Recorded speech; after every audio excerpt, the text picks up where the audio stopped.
In this episode, I'm going to tell you all how I got started investing in real estate. It was not how you would expect. I didn't get into real estate thinking, hey, I'm going to get my money making money. I'm going to start investing. I'm going to save money for my future. I'm going to start doing things that are going to help my future self. No, I started investing in real estate out of absolute necessity. I was leaving a 7-year relationship and I did not want to be a renter. And I thought, hey, I'm going to have to buy a house if I'm going to live anywhere. And let me tell you, my first investment left me with a $1,700 capital loss. I did not do it well. But my last investment left me enough money to take 2 years off work. So I definitely learned, I grew, and I figured out how the real estate thing worked. So if this sounds like something you're dying to know, let's get started.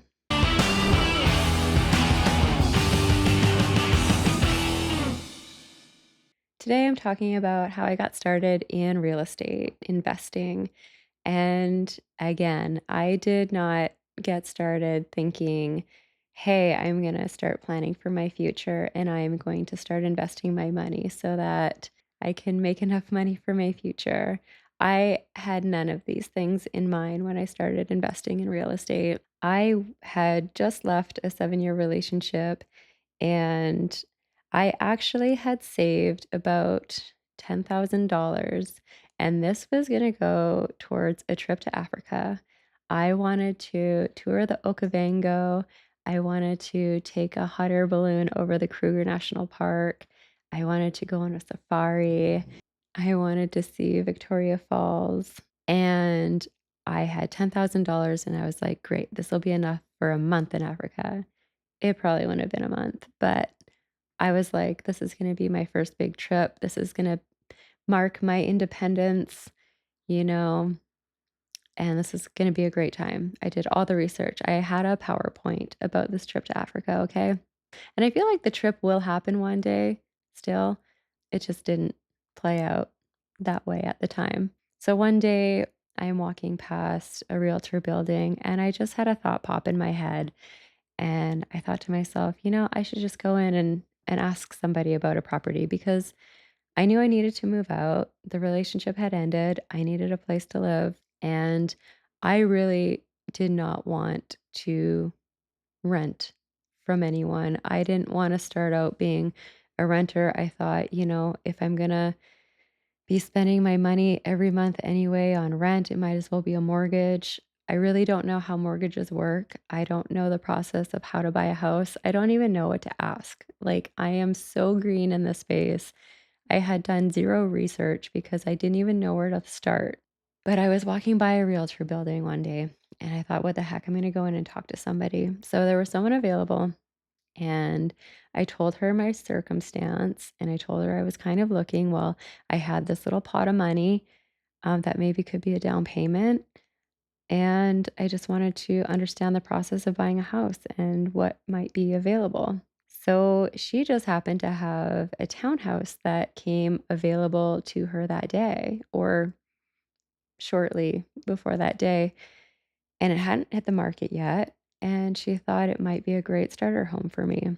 I was interested, the home looked great, it was a nice neighborhood, a good location, but again, I knew nothing about buying a house. I had no idea, and she's like, "Well, do you wanna go see it?" I was like, "Okay, yeah, let's do it." So I got my mom to come with me because who else do you ask? I don't know anything about buying a house. My mom bought a house before, and I thought she would know all about it and she would just tell me how it works. That was not the case. I'm looking at the house. We did a walkthrough. I looked at everything and I was like, okay, what do you look for when you're looking at a house?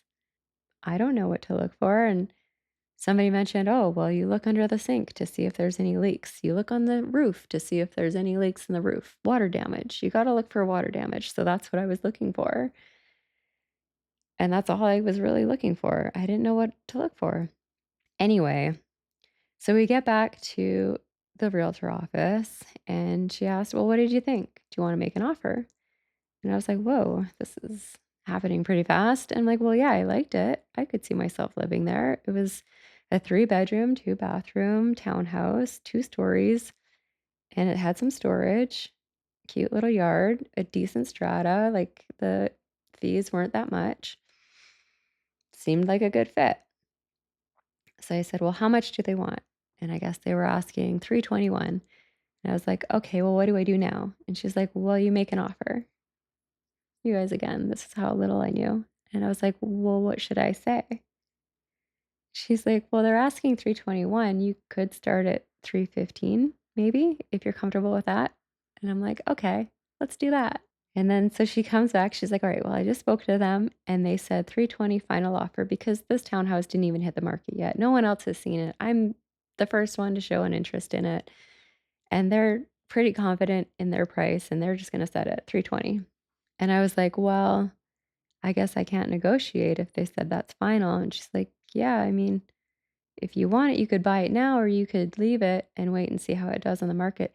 But this realtor knew what she was doing. She knew I needed to be somewhere. I needed a place to live and she wanted to make a sale.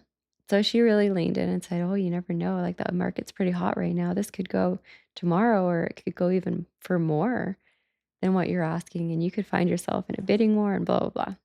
She didn't say bidding more, but she was leaning towards like, oh, this could be in demand. This is a good property. So I said, okay. I mean, if you run the numbers and the bank says I can buy it, then I guess I can buy it. Again, this is how little I knew about buying a house. I was like, well, if the bank says, then obviously I can afford it. Let's go. And I had a good job. Like I was making good money. I was working at the mines. And so, okay, the bank approved. I got the mortgage. And you guys, this is embarrassing to say. I didn't know about interest rates. I didn't even know what they were. I didn't know that you can negotiate an interest rate. I didn't know that you look into it. I didn't know a broker versus the bank. I just thought you always go to a bank.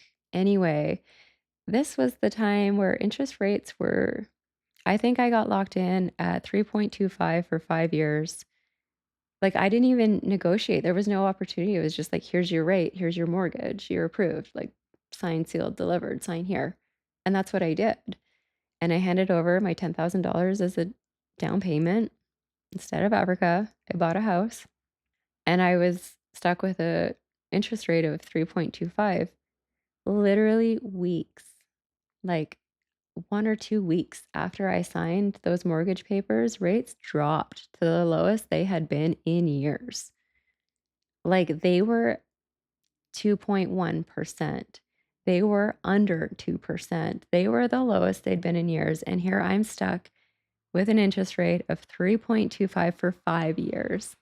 I'll tell you, I never let that happen again. But I learned what interest rates were, and I learned that you negotiate them. So I had that property and I lived in it for a few years and I loved it. I absolutely loved it. It was my first home. I bought all the stuff for it. I thought of all the renos I could do. I was cleaning everything up. I was making everything perfect. I bought brand new furniture, all brand new furniture. I spent $15,000 on furniture. I racked up my credit cards, $15,000, brand new everything, brand new TV. Oh, did I spend money? But I thought I was going to be here for so long. Well, little did I know, my world was going to come crashing down around me, and I was going to be involved in all these scandals and relationships and toxic scenarios. And ultimately, I was going to leave. So when I decided to move to the island and quit my job, I realized I had bought this investment property. I really loved this home and I didn't want to sell it. There was no way I was going to make my money back for it. The market wasn't quite right and I wasn't ready to let it go. I wanted to hang on to this for the long term. I thought I'd pay off this mortgage. So I needed to find tenants. So I advertised for tenants. I'd never been a landlord before. That was a whole learning curve. Oh my God, you guys. You know what? If you're a new landlord, take the time to find good tenants because it matters and do background checks because that matters. You will make the easiest money in your life having good tenants. You will work for every penny that they pay in rent if you have bad tenants, and it will cost you your sanity. I had tenants once where I got covered in hives because I was so stressed out by these assholes. They got me so worked up and so stressed out, my whole body was covered in hives. Anyway, that's later. But with this property, I had found a contracting company that was bringing workers to town to do some renovations on the water treatment plant in town. And I thought they came with post dated checks. I was moving to the island. I wouldn't be in the same city. I would be a few provinces across Canada. I was going to be away, and they were offering post dated checks. And I thought, great, rent will always be on time. This is a company, and they assured me if anything goes wrong with the house, they'll pay for it. They've got plenty set aside for a damage deposit, and if anything happens, they'll cover it. They even went so far as like, I had all this brand new furniture, I had all this stuff to move. They were like, "Can we buy any of it off you? Like, would you rent it furnished?" One, and I didn't really want the furniture anymore. I wanted it out of the house. I didn't want to store anything, and I just thought it'd be easier to have an empty space for people to rent. So they bought a ton of the furniture off me with it for a really good price. So I didn't have to move anything, and it all seemed to be working out magically.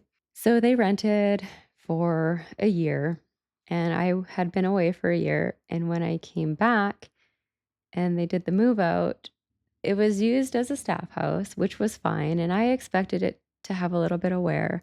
But you guys, my advice for first time homeowners, unless this is the home you're going to retire in, don't fall in love with it. Any investment property that you purchase, do not fall in love with it because it will break your heart. You will get your heart broken. This house broke my heart because it was trashed. It was completely trashed. There was a bit of water damage from a leaky faucet. There was damage throughout the house. All the screens were damaged and torn out the windows because they obviously locked themselves out and broken through the window. There was holes in the wall. It was heartbreaking to see at first, but then I kinda looked around and I was like, "There's literally nothing in this house that can't be fixed. All of these little things can be fixed." And they are giving up their damage deposit. They even paid above and beyond the damage deposit because I had a friend of mine come in and do an assessment of how much everything would cost.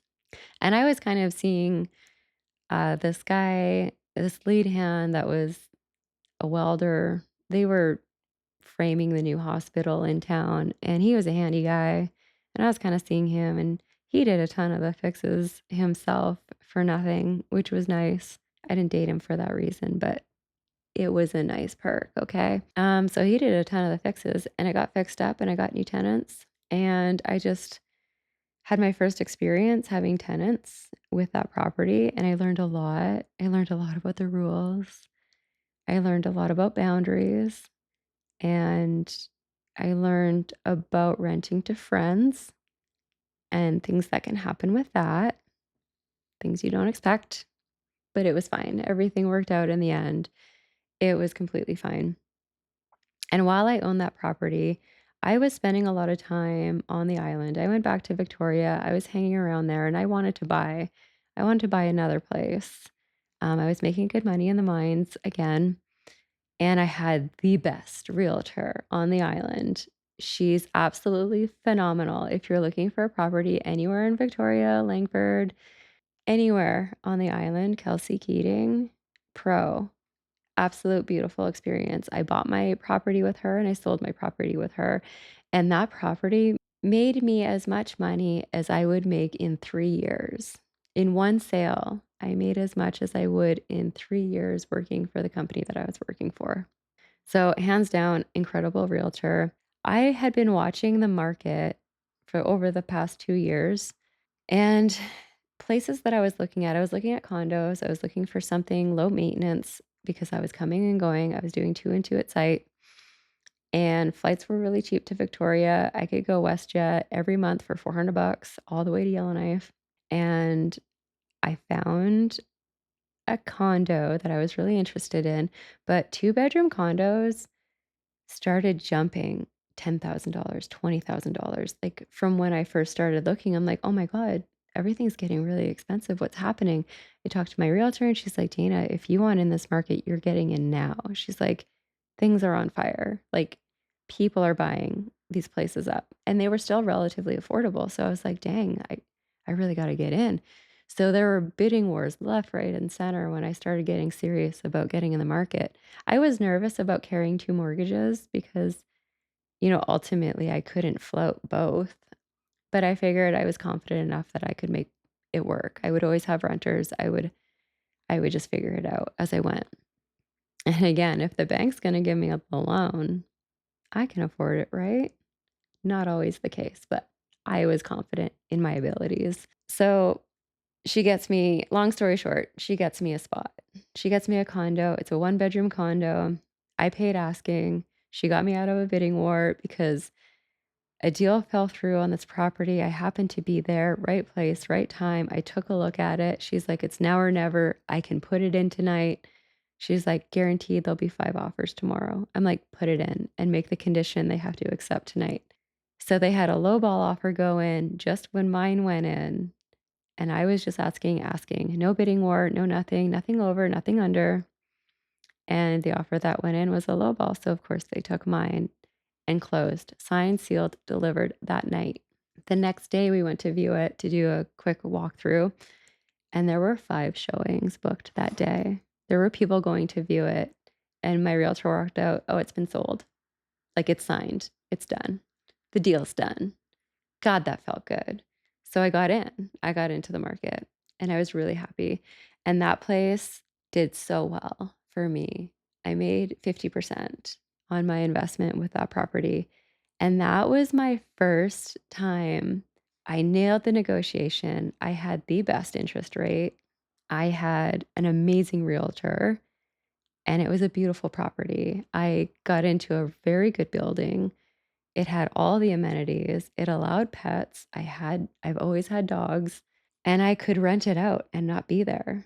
So, speculation tax came in to the area, and I was paying taxes in the Northwest Territories because I was living there for more than 6 months of the year, living and working there and part-time in Victoria, but speculation tax came into play, and I didn't wanna pay all of this extra city tax just because I wasn't there all the time. So I rented it out and I sold my Yellowknife property and bought a huge house in Cochrane, a 4 bedroom, 3 bathroom.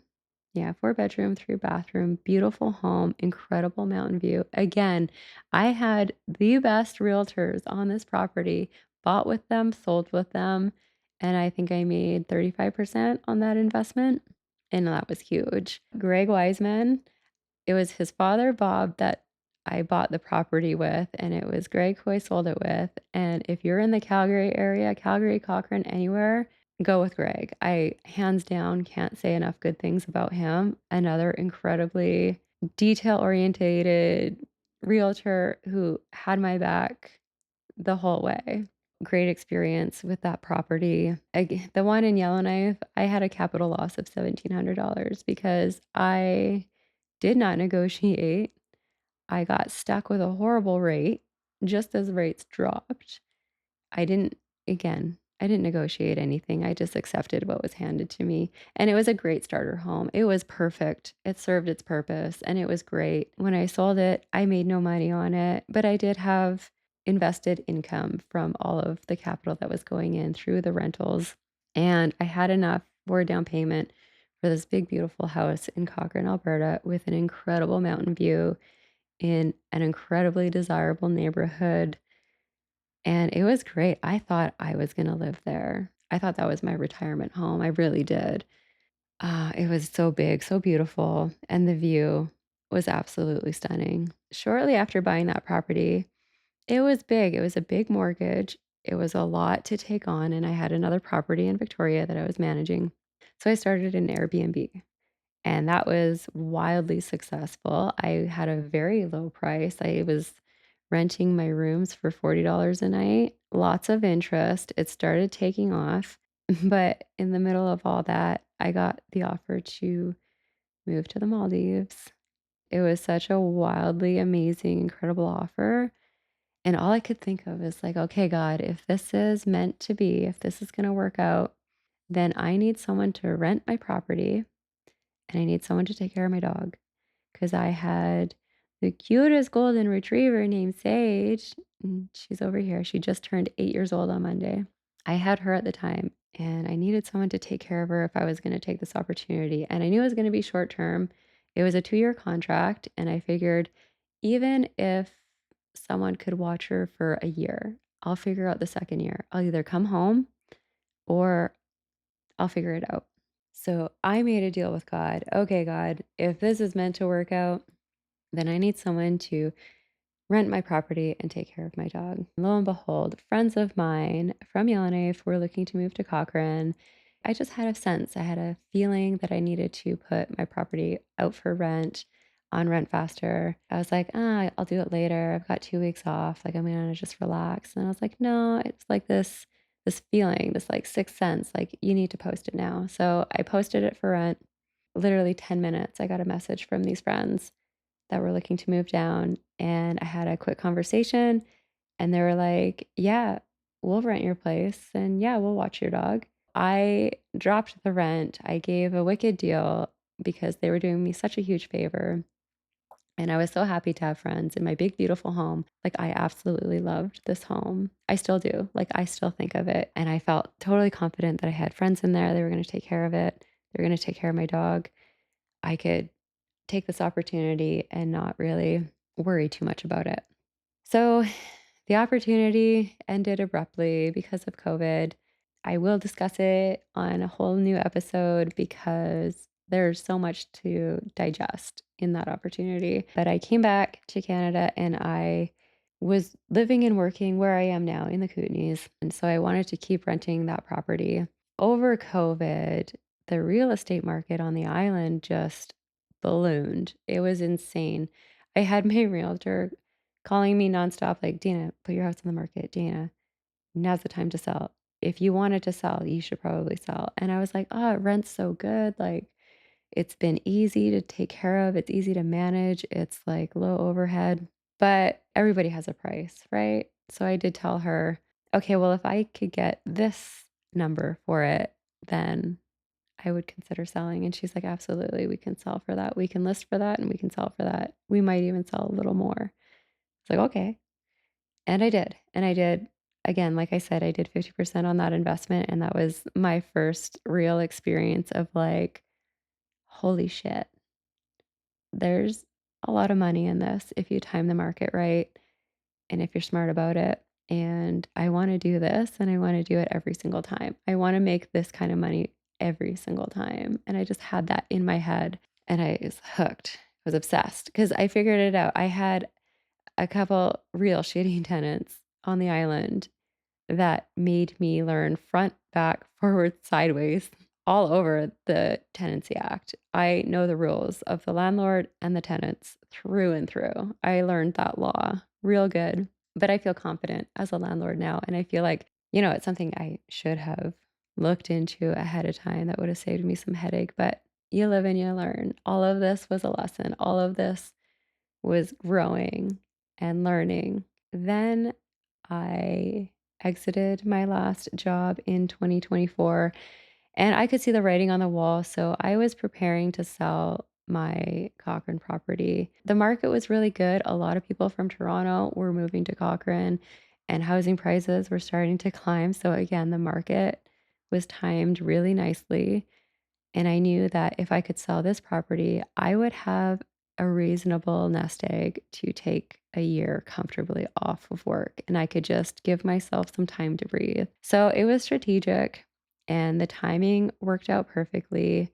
Again, I had the best realtor in the world helping me with that property. I had some of the income from the last property to invest in flooring, siding, updates, cleaning it up. And I hate doing this with real estate. Every time you go to sell, you make it as beautiful as possible. And every time I finish making it as beautiful as possible, I'm always kicking myself like, why didn't I do this when I first bought it? Like, if you first buy a property, just do the renos. do what you want to do right away so that when you're living in it, you can appreciate all of those beautiful little finishes that you did. Because when you go to sell it, you're gonna make it beautiful and you're gonna be like, "I wanna live in this. It's so nice in here." Even the staging was incredible. It was so well done. It sold. I made 35% on that investment, and that was a solid, solid deal. And that afforded me the comfort to take not 1 year off work comfortably, but I'm going on 2 years off work, and I've lived fairly comfortably. I have budgets. I have a budget tracker. I've been budgeting my money since 2015, and that has been a huge part of my success in real estate is knowing exactly dollar for dollar where my money is going and knowing how much I have to work with and how far I can stretch myself. My budget tracker has been absolutely essential for real estate investing and just for managing my investments and my finances to date. I'd be nowhere without that. But this whole investing lesson was around independence. And the lesson being make enough money to afford your independence. And that's not just stay in your job and put a little away for a rainy day and think that you're going to be able to retire on the money you make from that one job. Start investing your income. Invest your money, plant money trees.